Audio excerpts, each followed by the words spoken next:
దాంట్లో తెలంగాణలో కూడా పెరగబోతా ఉంది. మెడికల్ కాలేజీలు కానీ, మెడికల్ సీట్లు కానీ, మెడికల్ సంబంధించినటువంటి పీజీ సీట్లు కానీ తెలంగాణలో లాభం చేకూర్చేటువంటి అవకాశం ఉంది. ఈ రకంగా అన్ని బడ్జెట్లో పొందుపరిచినటువంటి 90% అబోవ్ స్కీమ్లలో తెలంగాణలో కూడా లాభం జరుగుతుంది.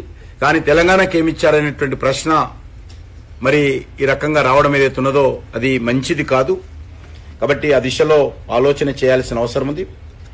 మనకు తెలుసు గతంలో కొన్ని రాష్ట్రాలకు మరి ప్రత్యేకమైనటువంటి ఆంధ్రప్రదేశ్ స్టేట్కు స్పెషల్ స్టాటస్ కింద అంటే రాష్ట్ర విభజన సంబంధించినప్పుడు ఈ యొక్క కొన్ని ప్రాజెక్టులు ఇవ్వడం జరిగింది. స్టేట్ క్యాపిటల్ నిర్మాణం కావచ్చు, లేకపోతే పోలవరం ప్రాజెక్ట్స్ కావచ్చు, రైల్వే జోన్ కావచ్చు, ఇటువంటి వాళ్ళకు ఉన్నాయి.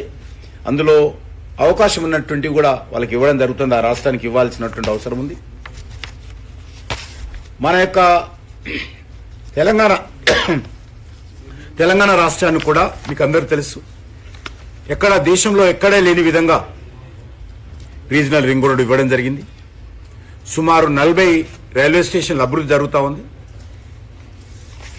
మరి భవిష్యత్తులో తప్పకుండా ఇటీవల దేశంలో జవహర్ విద్యా కేంద్రాలు ఏర్పాటు చేసినప్పుడు, నవోదయ విద్యా కేంద్రాలు ఏర్పాటు చేసినప్పుడు అత్యధికమైనటువంటి నవోదయ విద్యా కేంద్రాలు తెలంగాణకు రావడం జరిగింది, సింహభాగం.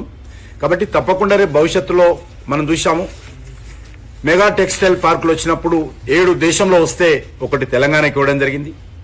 చాలా రాష్ట్రాలకు మెగా టెక్స్టైల్ పార్కు రాలేదు. ఇండస్ట్రియల్ హబ్స్ వచ్చినప్పుడు కూడా 11 వస్తే దేశంలో ఒకటి జైరాబాదు తెలంగాణకు రావడం జరిగింది. మిగతా అనేక రాష్ట్రాల్లో అవి రాలేదు.